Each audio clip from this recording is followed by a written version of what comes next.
बिस्मिल्लाहिर्रहमानिर्रहीम अस्सलाम वालेकुम। मैं हूं फ़हीम अख्तर, एक और नए वीलॉग के साथ हाजिर खिदमत हूं। नाज़रीन, इस वक्त सियासी सूरत हाल के ऊपर एक दिलचस्प किस्म की कह सकते हैं कि सूरत हाल है वो पैदा हो चुकी है।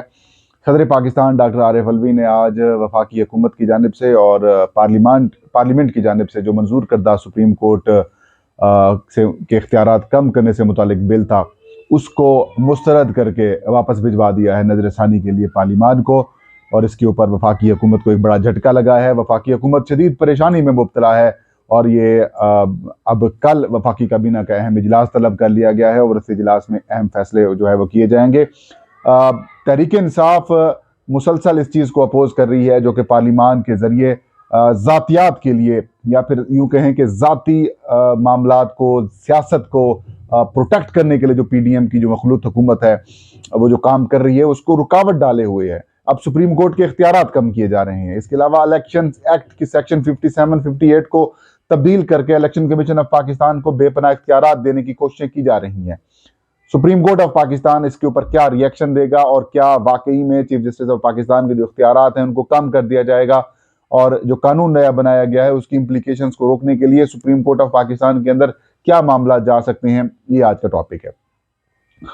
नाज़रीन, कुछ दिन पहले वफाकी हुकूमत की जानिब से सुप्रीम कोर्ट ऑफ पाकिस्तान के इख्तियारात को कम करने के लिए, चीफ जस्टिस ऑफ पाकिस्तान के इख्तियारात को कम करने के लिए और नवाज शरीफ समेत जहांगीर खान तरीन और तहरीक और जो नाअहल होने वाले लोग हैं उनको अपील का हक देने के लिए एक कानून पास किया गया। पहले काबीना ने इसकी मंजूरी दी, फिर इसके बाद पार्लियामेंट यानी कि कौमी असम्बली ने इसकी मंजूरी दी, फिर सेनेट ऑफ पाकिस्तान की इसकी अप्रूवल होने के बाद सदर पाकिस्तान जनाब डॉक्टर आरिफ अलवी को यह मामला भिजवा दिया गया। इस कानून के तहत बात यह की गई कि चीफ जस्टिस ऑफ पाकिस्तान जो हैं वो अगर आज खुद नोटिस लेंगे, यानी कि आइन के आर्टिकल 184/3 के तहत अगर कोई नोटिस लेंगे, वो पहले मामला सुप्रीम कोर्ट की 3 रुकनी कमेटी बनाई जाएगी और कमेटी इस चीज़ को डिटरमिन करेगी कि आज खुद नोटिस लेना चाहिए या फिर नहीं लेना चाहिए। फिर जब आज खुद नोटिस ले लिया जाएगा तो फिर यही 3 रुकनी जो कमेटी होगी, जिसमें चीफ जस्टिस होंगे और 2 सीनियर जो जजेस होंगे सुप्रीम कोर्ट ऑफ पाकिस्तान के, वो ये डिसाइड करेंगे कि अब ये बेंच कौन बनाया जाएगा, इसके अंदर कौन शामिल होंगे। फिर आज खुद नोटिस के ऊपर अपील का हक दे दिया जाएगा। पहले आज खुद नोटिस के ऊपर जो है वो रिव्यू पिटीशन हुआ करती थी। रिव्यू पिटीशन का मतलब 99% जो केसेस होते हैं रिव्यू पिटीशन में वही बेंच सुनते हैं और जो रिव्यू पिटीशंस हैं वो मुस्तरद कर दी जाती हैं। लेकिन अपील के अंदर सिचुएशन तब्दील हो जाती है। एक तो आप वकील तब्दील कर सकते हैं, बेंच तब्दील किया जा सकता है। अगर 3 रुकनी पहले बेंच था तो उसको 5 रुकनी बेंच कर दिया जाएगा और उसके अंदर वो जजेस शामिल नहीं होंगे जिन्होंने पहले सुना, तो फिर अपील एक सिरे से नया केस जो है वो शुरू कर दिया जाएगा। तो यूं साबिक वज़ीर आज़म यूसुफ रज़ा गिलानी, साबिक वज़ीर आज़म नवाज शरीफ और जहांगीर खान तरीन PTI के साबिक रहनुमा, इनकी जो नाअहलियों से मुतालिक मामलात हैं वो भी अब इस कानून के बाद उनको राह मिल जाएगी। और जाहिर है आपके इल्म में ही है कि इस वक्त जो 2 सीनियर जजेस हैं सुप्रीम कोर्ट ऑफ पाकिस्तान के, चीफ जस्टिस ऑफ पाकिस्तान के बाद, वो जस्टिस काजी फयाज ईसा और जस्टिस सरदार तारिक साहब हैं।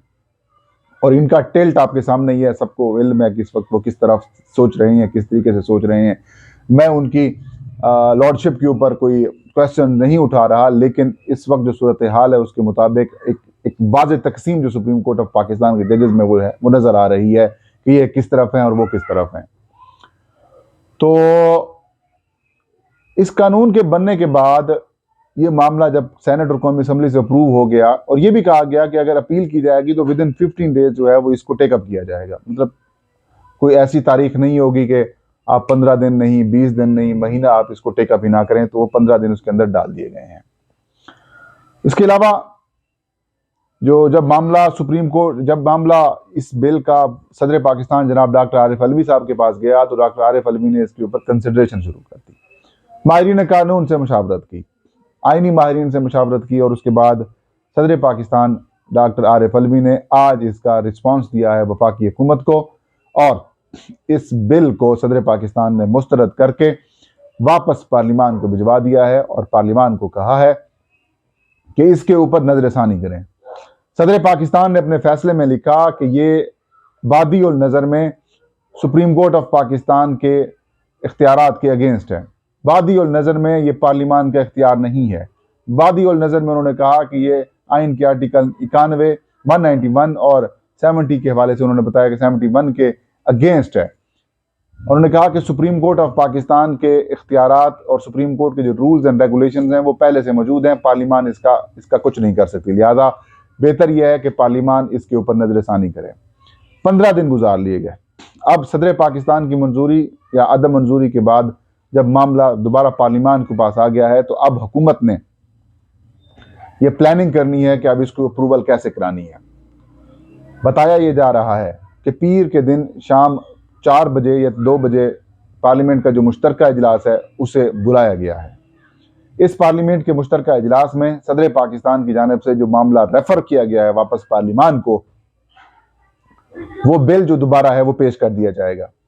और जब सदर पाकिस्तान की तरफ से भेजा गया जो बिल है, अगर पार्लियामान इसकी मुश्तरका सेशन इसकी मंजूरी दे देता है तो 10 दिन के बाद अगर सदर इसकी अप्रूवल देते हैं या फिर नहीं देते हैं, वो फिर कानून का हिस्सा बन जाएगा। अब कुछ लोग इसकी अजीबोगरीब तशरीह कर रहे हैं। कुछ लोग कह रहे हैं कि इससे चीफ जस्टिस ऑफ पाकिस्तान के इख्तियारात जो हैं वो ख़त्म हो जाएंगे। चीफ जस्टिस ऑफ पाकिस्तान के पास खेलने के लिए सिर्फ यही 10 दिन है, उसके बाद सारी कहानी ख़त्म हो जाएगी। तो उनकी इतला के लिए अर्ज़ है कि अगर आप चीफ जस्टिस ऑफ पाकिस्तान के इख्तियारात को कम करेंगे जो कि आइन ने दिए हैं, तो बिल एक आम कानून जो है वो उसको नहीं तोड़ सकता, उन इख्तियारात को ख़त्म नहीं कर सकता। और मेरी इतलात ये हैं कि जल्द तहरीक इंसाफ या फिर कोई और सिविल सोसाइटी की जानिब से इस कानून साजी को चैलेंज किया जा रहा है सुप्रीम कोर्ट ऑफ पाकिस्तान में। और ये कहा जा रहा है कि ये जो तरमीम की गई है या फिर ये जो कानून बनाया गया है ये आइन के अगेंस्ट है और इसको जो है वेट कर दें या फिर इसको सुप्रीम कोर्ट ऑफ पाकिस्तान इसके ऊपर अपनी जो तशरीह है वो कर दे। तो चांसेस यही है कि अगले 1 से 2 रोज़ में जब वर्किंग डेज शुरू हो जाएंगे तो सुप्रीम कोर्ट ऑफ पाकिस्तान में इस सारे प्रोसेस को चैलेंज किया जाएगा और उसके बाद सूरत हाल क्लियर हो जाएगी। या हो सकता है कि जब ये मामला इसके तहत कानून साजी के तहत बनने के बाद जब दोबारा सुप्रीम कोर्ट की तरफ मामला ये आए तो सुप्रीम कोर्ट जो है वो रजिस्ट्रार के पास ज़ाहिर है पहले पिटीशन आएगी, अपील आएगी, तो वहीं पर ही ये दरख्वास्त रिजेक्ट कर दी जाए और या फिर उसी के ऊपर ही चीफ जस्टिस ऑफ पाकिस्तान जो हैं इसको एक्सेप्ट ना करें और इस मामले को टेकअप कर लें। पर अगले आने वाले दिनों में बहुत सारे जो सियासी और कानूनी मामलात हैं उसके ऊपर जो सूरत हाल है वो आपको क्लियर होती हुई नज़र आएगी। इसके अलावा जो वफाकी काबीना है उसका इजलास तलब कर लिया गया है। कल वज़ीर आज़म शहबाज शरीफ की सरबराही में एतवार वाले दिन 2 बजे काबीना का इजलास होगा। एजेंडा फिलहाल जारी नहीं किया गया। ये कहा गया है कि जब काबीना इजलास होगा उस वक्त एजेंडा जो है वो टेबल किया जाएगा और इम्कान ये ज़ाहिर किया जा रहा है कि सदर पाकिस्तान की जानिब से जो supreme court practices and regulation bill है 2023 उसकी जो अप्रूवल नहीं की गई, इसके ऊपर सुप्रीम कोर्ट ऑफ पाकिस्तान से मुतालिक जो कानून साजी है वो पार्लियामेंट के मुश्तरका इजलास में भिजवाई जाएगी।